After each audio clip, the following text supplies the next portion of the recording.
날이 굉장히 춥습니다.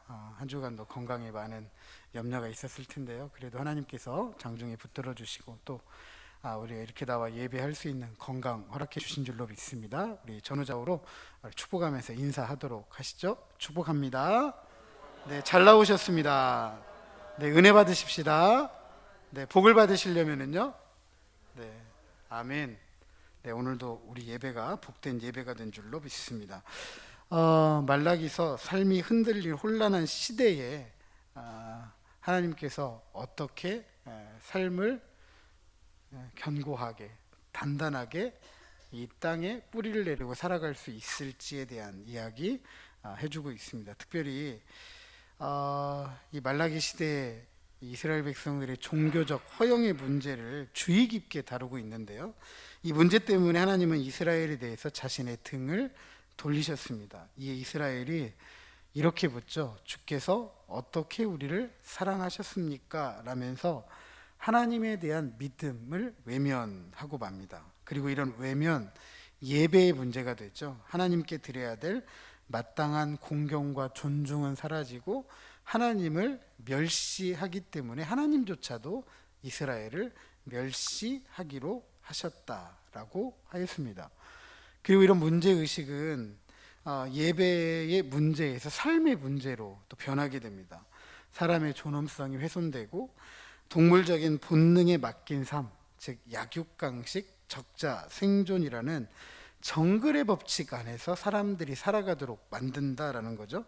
이처럼 신앙의 문제가 예배의 문제이고 예배의 문제가 삶의 문제가 된다라는 것, 결국 우리의 신앙의 문제를 항상 점검하고 되돌아봐야 된다라는 사실을 다시 한번 깨닫게 해주고 있습니다. 그럼에도 불구하고 이스라엘에게는 여전히 하나님이 불합리하게 보여요. 불합리하게. 왜냐하면 하나님의 백성이라는 이 자긍심, 이 프라이드, 그러므로 하나님은 누구 편이어야 돼요? 내 편, 이스라엘 편이어야 된다는 거죠. 그 이유가 어떤 이유에서이든지 하나님은 무조건 내 편이어야 됩니다. 그런데 하나님은 이스라엘 편이셨어요? 아니셨어요? 아니었다는 거죠. 네.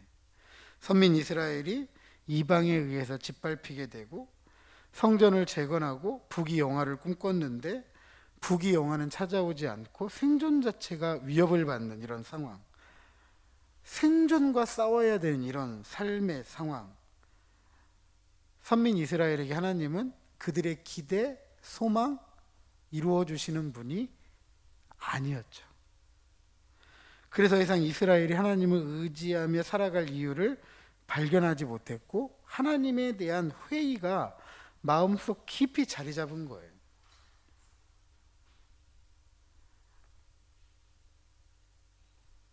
그러니까 이스라엘 백성들이 이렇게 생각하는 거죠. 하나님께서 우리를 괴롭게 한다. 하나님께서 나를 괴롭게 한다. 한 2년 정도 되니까 많은 목회자들이나 성도들도 이런 생각할 거예요. 참, 이 코로나 이 상황이라는 것이 좀 빨리 지나갔으면 좋겠는데 왜 이렇게 오랜 동안 이 상황 속에서 우리로 하여금 살아가게 하시는지, 하나님 왜 이렇게 괴롭게 하시는지, 왜 이렇게 어렵게 하시는지. 물론 하나님께 대해서 이렇게 표현하지는 않습니다. 그죠? 대체적으로 이 책임을 다른 데로 돌리죠. 예배를 못 드리게 하고 어렵게 하고 하는 어떤 정치적인 어떤 이런 생각들을 많이 가지고 계신데, 곰곰이 생각해 보면 그런 거죠. 하나님께서 어렵지 않게 하시고 하나님께서 편안하게 살아갈 수 있는 삶의 자리를 마련해 주셔야 되는데 그런 상황들이 되돌아오지 않는 이 일에 대해서 우리는 불합리하게 여겨지는 거죠. 우리가 이렇게 신앙생활하고 있는데 저렇게 신앙생활하고 있는데, 우리가 이렇게 기도하고 있는데 이렇게 구하고 이렇게 찾고 있는데 하나님 언제까지입니까?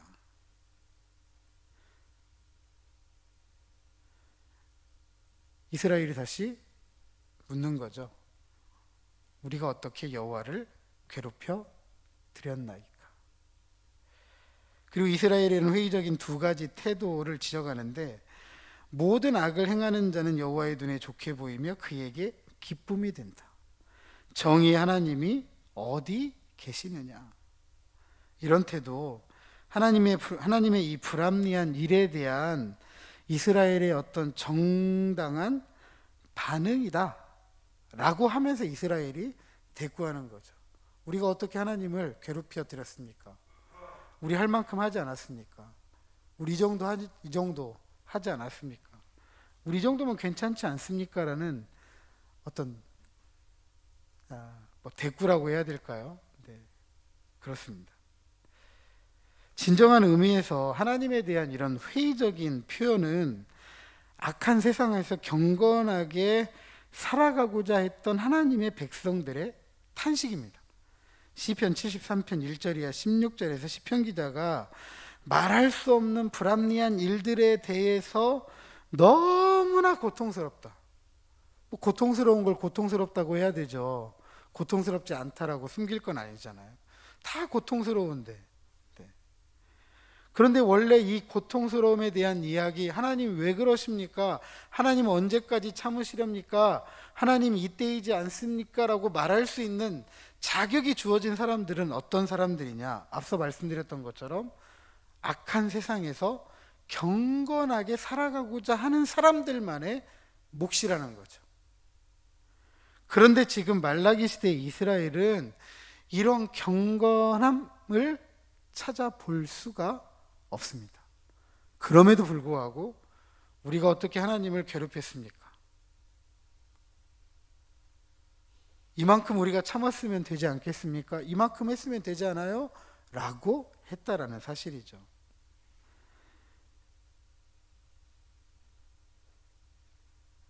왜 이스라엘 백성들이 이럴 수밖에 없었느냐? 우리가 앞선 본문을 곰곰이 생각해 보시죠. 주님께서 어떻게 우리를 사랑하셨습니까? 라고 물었을 때 하나님께서 뭐라고 대답해 주시죠? 나는 이스라엘 지역 밖에서도 크다. 너희들을 얼마나 사랑했는지 나는 이스라엘 지역 밖에서 이렇게 일을 해왔어 라고 이스라엘 백성들에게 이야기를 합니다. 그러니까 결국은 이스라엘 백성들이 이스라엘 지역 밖에서도 크신 하나님을 알았어요? 몰랐어요? 몰랐다는 이야기죠. 또 두 번째로 이야기합니다. 하나님은 언제나 이스라엘에게 나는 너희들의 아버지이다, 너희들의 주이다라고 끊임없이 다가왔습니다. 하지만 이스라엘 백성들은 그 아버지, 주를 온전하게 인정하지 않았어요. 아버지와 주에게 돌려야 될 마땅한 공경, 존중하지 않고 멸시했죠. 어떻게 멸시했죠? 하나님을 개처럼 여겼다고 성경은 그렇게 이야기합니다. 그 하나님이 이스라엘을 어떻게 대하시기로 하셨죠? 나는 너희를 똥처럼 멸시하기로 했다. 왜요? 나는 아버지 주만 될 뿐만 아니라 온 세상을 다스리는 큰 임금이 되기 때문이다. 그러니까 이스라엘은 아버지 주에 대한 이해도 없었고 큰 임금 대신 하나님에 대한 지식이 없었다라고 말씀을 드릴 수가 있겠습니다. 이런 실패가 결국 삶의 실패가 되었잖아요. 세상 속에서 살아가는데 어떻게 살아가요? 남들처럼 살아가야만 살 수 있다라고 생각을 하는 거죠. 그래서 조강지쳐 버렸잖아요. 젊어서 취한 아내를 버려버렸어요. 이런 거죠. 너 때문에 내가 못 살아. 너 때문에 내가 이 지경 됐어. 너 때문에 내가 이렇게 됐어. 솔직히 마음을 물어보자는 거예요. 너 때문이 아니라 네가 지금 살려고 너만 살아보자고 이렇게 하는 거 아니냐라고 하나님께서 꼬집고 있는 거죠. 그런 이기적인 삶의 문제, 약육강식, 적자생존, 이방인들과 별다를 바 없는 도덕적 수준에서 너무 낮은 이기적인 사람들이었습니다. 이런 불경건한 자들이 갖는 하나님에 대한 회의적인 태도가 오히려 이방인들이 이스라엘을 조롱하면서 던졌던 질문이죠. 모든 악을 행하는 자가 여호와의 눈에 좋게 보이며 그에게 기쁨이 된다. 정의의 하나님이 어디 계시냐? 지금 이스라엘이 하나님께 대해서 할 말이 아니라 이방인들이 이스라엘을 조롱하는 거예요. 흡사 이스라엘에게 하나님은 이런 존재였죠. 자판기 같았어요. 자판기가 뭐죠? 내가 돈을 넣고 원하는 거 누르면 원하는 제품이 나오는 거죠. 그러니까 하나님은 내가 돈을 넣으면 원하는 거 눌렀을 때 그것만 내놓으면 되는 거예요. 이게 아주 잘 드러나는 영화가 있어요. 소설이 있죠. 알라딘. 알라딘에 보면 등치 큰 신이 나오잖아요. 그 신 이름이 지니잖아요. 지니. 근데 이 지니의 세상은 어디죠? 주전자죠. 주전자. 주인인 이 알라딘이 주전자를 비비면서 지니를 불러내면 지니가 뭐라고 알라딘에게 묻냐면, 주인님 무엇을 원하십니까? 라고 물어요. 그러면 알라딘이 나 이거 원해. 그러면 큰 등치 큰 신인 이 지니가 그 소원을 들어줘요. 지니가 높아요? 알라딘이 높아요?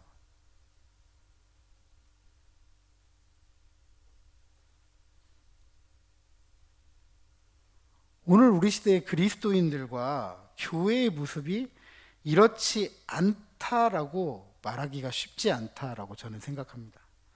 한 3가지 정도 신앙 태도가 그래요. 앞서도 말씀드렸지만 이런 거예요. 이 정도 하면 되잖아요. 하나님, 이 정도 하면 되잖아요. 하나님, 밥까지 먹여주세요. 밥까지 먹여주세요. 하나님, 저 다 알고 있거든요. 그 정도는 다 알아요. 이런 태도가 우리의 신앙을 하나님에 대해서 자판기 정도, 아니면 주전자 속에 갇혀있는 진이 정도로 이해한다는 거죠. 우리의 신앙생활은 이래서는 안 된다는 거죠. 우리의 신앙생활은 이런 기계적인 하나님, 우리가 뭔가 원하면 뭔가 원하는 것만 내놓는 그런 하나님에 대한 이해에 이어서는 안 돼요. 그걸 버려야 돼요. 오히려 하나님은 인격적이신 분, 우리와 대화하시고 우리의 삶을 아시고 우리의 마음을 아시고 우리의 필요를 알고 그것에 아주 적절한 것들을 취해서 주시는 분, 때로는 그것을 주지 않고서라도 하나님을 신뢰할 수 있도록 만들어 가시는 분이라는 이런 인격적인 하나님에 대한 이해가 필요하다라는 사실입니다. 말라기는 이런 인격적인 하나님을 뭐라고 표현했느냐? 오늘 본문에도 계속 기록하고 있습니다. 만군의 여호와다. 또 한 번 이야기합니다. 만군의 여호와는 과거 이스라엘과 맺은 언약에 제시된 대로 하나님의 은혜를 알고 이 은혜에 대해서 충성과 헌신의 예배, 섬기는 백성을 보호하시는 하나님의 능력 있는 이름을 말할 때 만군의 여호와라고 합니다. 그러니까 하나님과 이스라엘은 뗄래야 뗄 수가 없어요. 하나님의 은혜를 알고 그 은혜의 신실한 하나님의 백성들에 대해서 하나님은 지키시고 보호하시고 함께하시고 구원하시는 하나님. 그러니까 이스라엘과 뗄 수가 없는 거죠. 1절에 이 하나님께서 자신이 오시기 전에 사자를 보낸다라고 했습니다. 영국 무대로 따지면 조연인 거죠. 조연. 이 조연인 사자가 할 일은 주연이 등장할 무대를 준비만 시키면 돼요. 본문에 쓰인 예비하다라는 동사는 원문에 보면 깨끗이 하다라는 의미가 있습니다. 이사야 40장 3절 이하 5절, 마태복음 3장 3절, 마가복음 1장 2절 3절, 누가복음 3장 4절 6절에 보면, 또 그리고 요한복음 1장 23절에 이 주연의 길을 깨끗하게 하는 자를 세례 요한이라고 이야기합니다. 세례 요한은 조연이죠.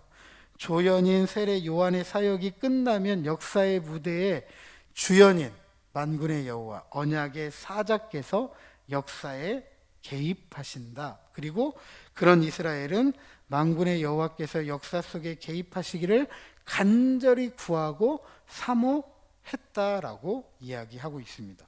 그러나 이들의 구함과 사모함과는 달리 역사의 무대 가운데 오신 언약의 사자는 이방 민족의 통치 아래에 오셨잖아요. 로마 제국이라는 통치 아래. 생존을 위협하는 고난과 궁핍함을 곧바로 해결하지 않으셨어요. 어디에 오셨죠? 누일 곳조차 없어서 구유에 누이셨잖아요.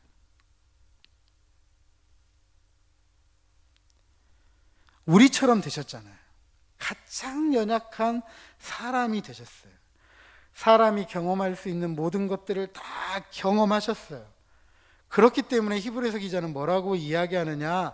우리가 인간으로서 경험하는 것을 다 경험하신 분이시기 때문에 한 사람 한 사람을 하나님의 은혜 가운데 나아오도록 도우실 수 있는 분이다 라고 우리에게 소개합니다. 히브리 4장 15절 이하 16절에 우리에게 있는 대제사장은 우리의 연약함을 체휼하지 아니하는 자가 아니요 모든 일에 우리와 한결같이 시험을 받은 자로되 죄는 없으시니라. 그러므로 우리가 긍휼을 받고 때를 따라 돕는 은혜를 얻기 위하여 은혜의 보좌 앞에 담대히 나아갈 것이니라 라고 하였습니다.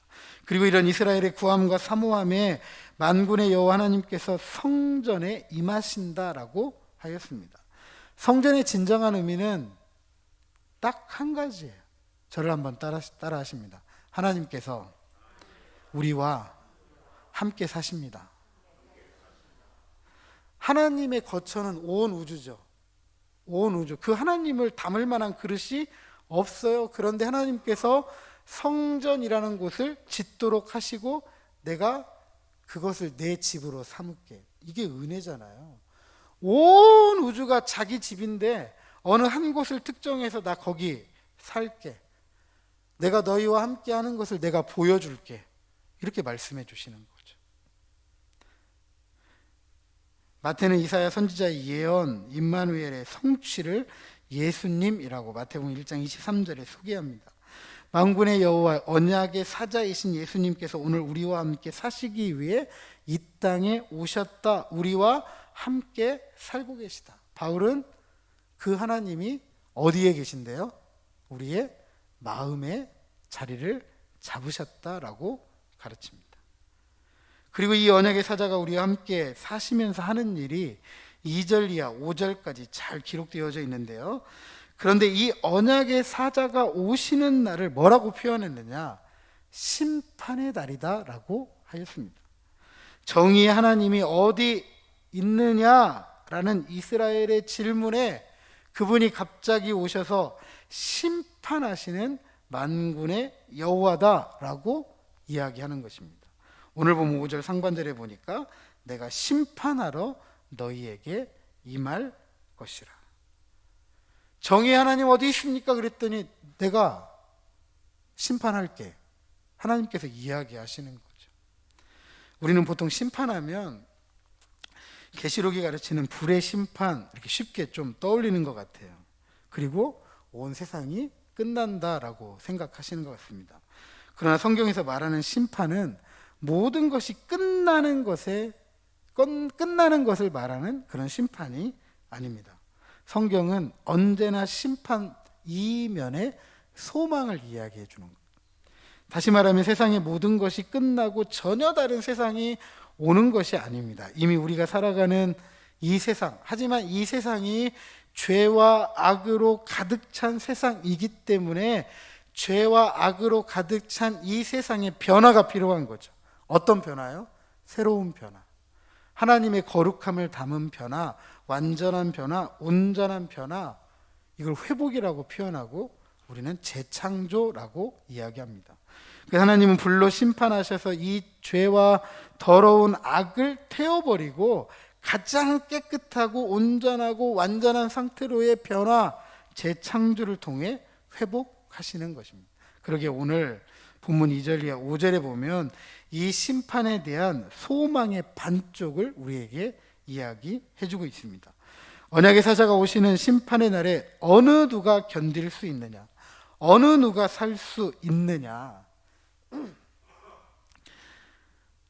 어느 한 사람도 이 심판의 날을 피할 수는 없습니다. 하나님의 심판에 있어서 예외되는 사람은 없습니다. 세상은 이미 죄와 악으로 더럽혀져 있고 바울은 이렇게 우리에게 가르치죠. 의인은 없나니 하나도 없다. 이 더럽혀진 세상을 심판하기 위해 언약의 사자이신 예수님께서 두 가지 도구를 가지고 심판하신다라고 했습니다. 무엇과 무엇이죠? 금을 연단하는 도구로서 불과 표백을 위한 잿물입니다. 금을 연단하기 위한 불, 표백을 위한 잿물, 이 불과 잿물의 특징이 뭐죠? 공통점이 뭐죠? 금은 왜 연단하죠? 금은 왜 불로 연단을 하죠? 불순물을 제거하고 순도가 높은 금을 얻기 위한 것이죠. 깨끗하게 하려는 거예요. 표백이라는 말이 잘 아시는 것처럼 깨끗하게 하는 거잖아요. 잿물로 깨끗하게 한다. 이 두 가지 공통점은 깨끗하게 한다는 거예요. 이로써 죄와 악으로 더럽혀진 세상, 죄와 악으로 더럽혀진 사람들, 하나님께서 깨끗하게 하신다. 그래서 하나님의 거룩에 참여할 수 있도록, 거룩하신 하나님과 함께 살아갈 수 있도록 하신다라고 우리에게 가르치고 있는 것입니다. 어쨌든 심판과 소망이라는 역설 속에서 이런 변화를 위해 언약의 사자이신 하나님은 금과 은을 깨끗게 하는 자의 심판의 자리에 앉아서 누구를 먼저 깨끗하게 하시느냐? 레위 자손을 깨끗하게 하신다라고 했습니다. 왜 하필 레위 자손일까? 가장 먼저 말라기 1장 2장을 우리가 살피면서 레위 사람들은 하나님을 섬기는 일에 있어서 실패했습니다. 레위 사람들은 이스라엘 백성들과 하나님 사이에 중재를 통해서 이스라엘 온 백성이 하나님 앞에 나아갈 수 있도록 중보하는 역할을 했잖아요. 그런데 그 레위 자손이 그 일에 실패했다는 이야기는 이스라엘이 하나님 앞에 나아갈 수 있다 없다? 없다라는 이야기죠. 다시 말씀드리면 레위 자손은 이스라엘을 대표하는 사람들이에요. 그러기에 더럽혀진 레위 자손을 깨끗하게 하시는 이유는 하나님을 섬기는 이스라엘 전체를 깨끗하게 하시겠다라는 하나님의 의지입니다. 우리와 함께 하시는 거룩하신 하나님과 살기 위해서 늘 깨끗해야 되는데, 늘 깨끗할 수 있도록 레위 자손을 깨끗하게 하신다. 왕같은 제사장으로 부름받은 교회를 하나님께서 깨끗하게 하시는 거죠. 왜요? 교회는 앞으로 이루어질 하나님의 백성들에 대한 대표이기 때문에 그래요. 그래서 하나님은 교회를 자신의 불로, 잿물로 깨끗하게 하시는 거죠. 그래서 하나님은 깨끗하게 하시는 사역을 먼저 하시는 것이고, 그리고 이렇게 구별된 사람이 의로운 제물, 하나님께 구별된 합당한 제물을 드리고 하나님을 섬길 수가 있는 것입니다. 그동안 제사장들이 하나님께 드린 제물들 기억하십니까? 하나님을 개처럼 여기면서 드렸던, 개에게나 던져 주어야 될 만큼 더럽고 추한 것이었습니다. 그러게 하나님 이 제물을 받지도 않겠다, 기뻐하지도 않겠다, 심지어 뭐라고 이야기하느냐? 성전문을 닫았으면 좋겠다라고 이야기를 해왔습니다. 그런데 4절에 이제 뭐라고 이야기해요? 하나님께서 이 제물을 기뻐하시겠다.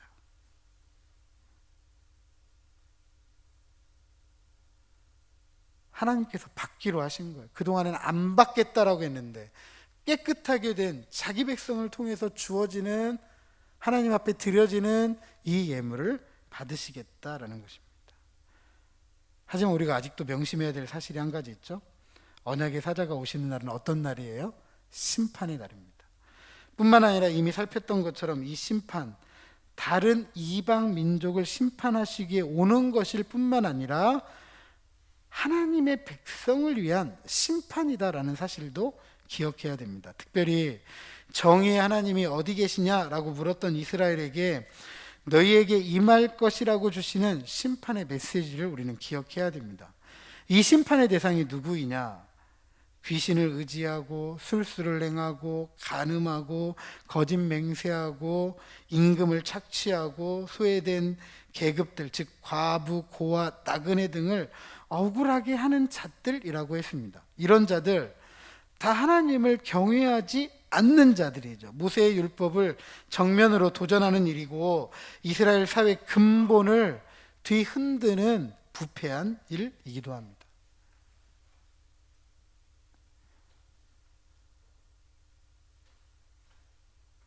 이스라엘은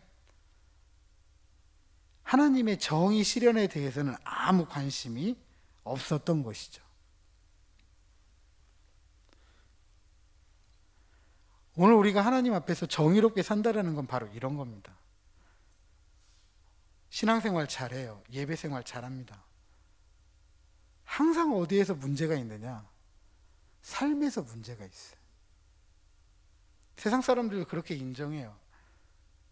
너희가 믿는 하나님 알겠고 너희가 말하는 성경 알겠어. 그런데 그 하나님과 성경이 가르치는 것 어디 있느냐라는 거죠. 어디 있느냐. 코로나19를 지나가면서 교회에 대한 가장 큰 질문이 바로 이런 질문이었어요. 교회? 세상 속에서 어떤 존재이어야 하는가? 세상과 교회가 어떻게 함께 살아갈 수 있을까? 이 2년 동안 굉장히 많은 책들이 쏟아져 나왔는데 그 책들 다양한 종류의 책들이 있지만 그래도 큰 한 주제가 있다고 한다면 공공선이에요. 공공선. 복음의 공공선. 어떻게 하면 이 복음이 나와 너 우리가 함께 선하게 살아갈 수 있도록 할 것인가에 대한 이야기였습니다. 그동안 우리는 너무 우쭐댔잖아요. 한국교회가 너무 우쭐댔습니다.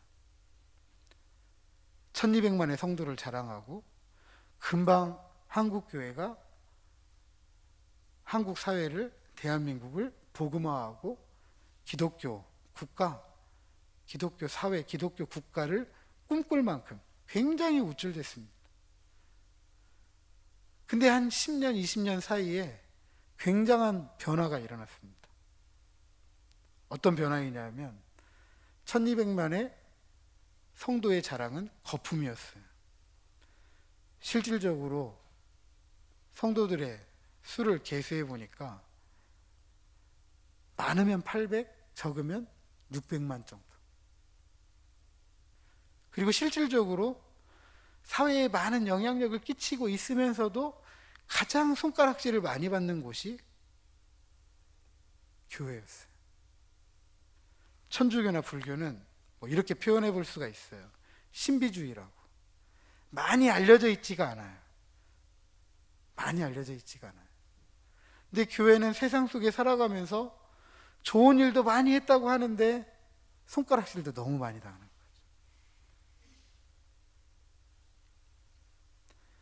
코로나 팬데믹은 그걸 리얼하게 보여준 거예요.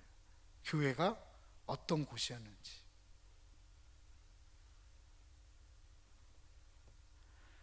예수님도 우리에게 산상수훈에서 이렇게 가르칩니다. 세상의 빛과 소금이다라고 이야기하면서 너희의 착한 행실을 통해 하나님께 영광을 돌려라. 로마 제국하에 있었던 초기 그리스도인들, 로마 제국의 통치하에 있었던 초기 그리스도인들 복음 전하지 않았어요. 복음을 전하는 일은 생명을 내어놓는 일이었기 때문에 그렇게 복음 전하지 않았어요. 지하 무덤에서, 지하에서 숨어서 비밀리에 예배하고 모임을 가졌습니다. 그런데 생각지도 않은 일이었지만 로마 제국을 기독교 국가로 바꾸었어요. 한번 생각해 보시죠. 비밀리에 모이고 안 알려지고 복음을 전한 것도 아닌데 어떻게 로마라는 제국을 확 뒤엎어 가지고 예수 그리스도가 주다, 예수 그리스도가 구주다라고 고백할 수 있는 국가를 만들었냐는 거죠. 한 가지였어요. 한 가지. 그건 뭐냐 하면 착한 삶이었어요. 제국의 시민들도 이것만큼은 부정할 수 없었던 거죠.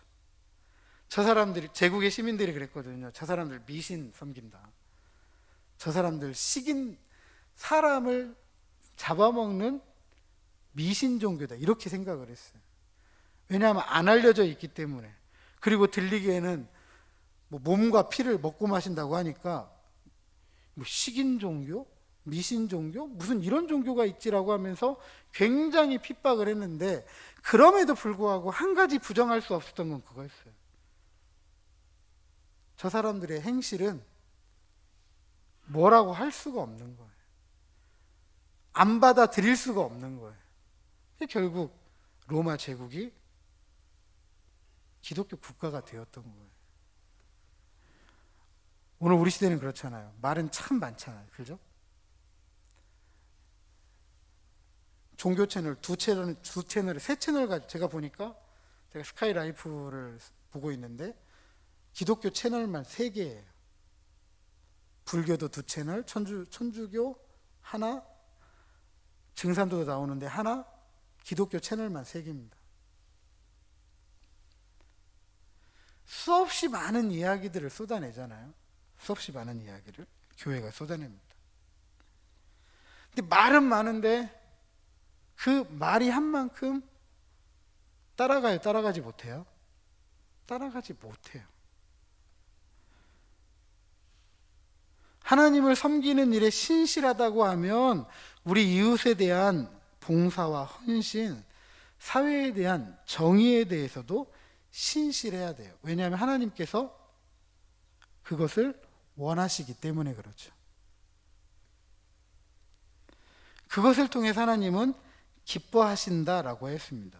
그리할 때 심판의 그날이 소망의 날이 된다. 6절 같이 한번 읽어보죠. 6절입니다. 시작. 나 여호와는 변하지 아니하나니 그러므로 야곱의 자손들아 너희가 소멸되지 아니하느니라. 아멘. 말라기서에서 가장 중요한 단어, 뭐 학개, 스가랴, 말라기 동일하지만 말라기는 특별히 이 단어를 많이 써요. 만군의 여호와. 이스라엘과 하나 된 하나님께서 하신 약속의 말씀, 이 약속 가운데 거하는 진정한 의미에서의 야곱, 이스라엘이 소멸되지 않는다라는 거죠. 여러분, 한국교회가 소멸될까요? 소멸되지 않을까요? 소멸될까요? 소멸되지 않을까요? 최근에 뭐 뉴스 보셨는지는 모르겠지만 앞으로 10년 안에 없어질 마을들이 거의 7, 80%가 됩니다. 7, 80%. 앞으로 뭐 한 5년 안에 없어질 마을이 한 5개 마을이 된대요. 우리나라에서. 우리 장수구는 그것보다는 조금 높아요. 그런데 얼마 차이 나지 않아요. 얼마 차이 나지 않아요. 사람이 없어지면 결국 교회도 없어지기 시작하는 거죠. 없어지기 시작하는 거죠. 이건 너무나 자연스러운 현상인데 사람이 없어지기 전에 더 일찍 외면을 받을 수 있는 거죠. 더 이상 우리가 함께 살아가는 사회에 큰 유익이 없다, 있으나 마나하다라는 평가를 받게 되면 사라져요? 사라지지 않아요?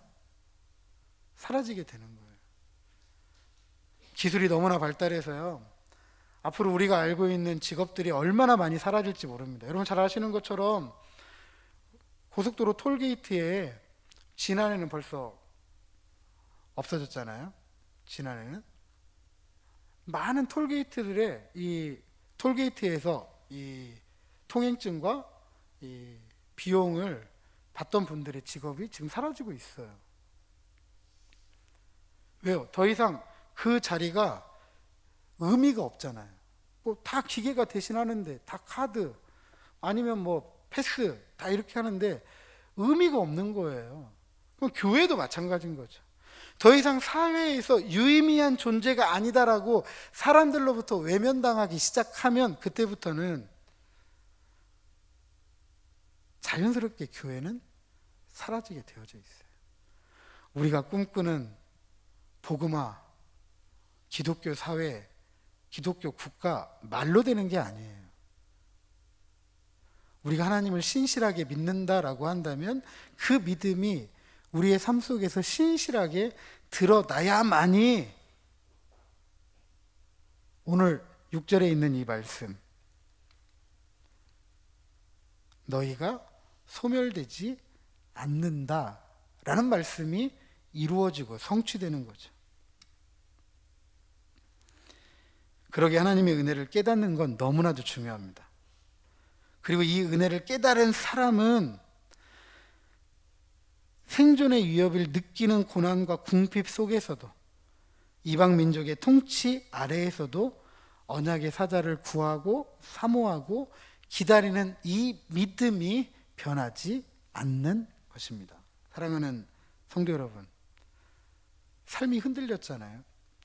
신앙에 대해서도 많은 의문을 가지고 있습니다. 하나님에 대한 회의, 과연 우리가 가지고 있는 이 신앙이 우리 시대에 어떤 필요가 있을까? 어떤 의미가 있을까? 이런 불합리한 일들 속에서 하나님에 대한 회의, 이렇게 찾아온다라고 한다면 과연 우리는 어떻게 새로운 삶의 가능성과 소망을 가지고 신앙생활을 할 수 있을까? 한번 물어보고 싶습니다. 저는 이 새로운 삶의 가능성과 소망을 역사라는 무대 위에 주연으로 오셨고 오실 한 분 하나님 예수 그리스도임을 말씀드리고 싶습니다.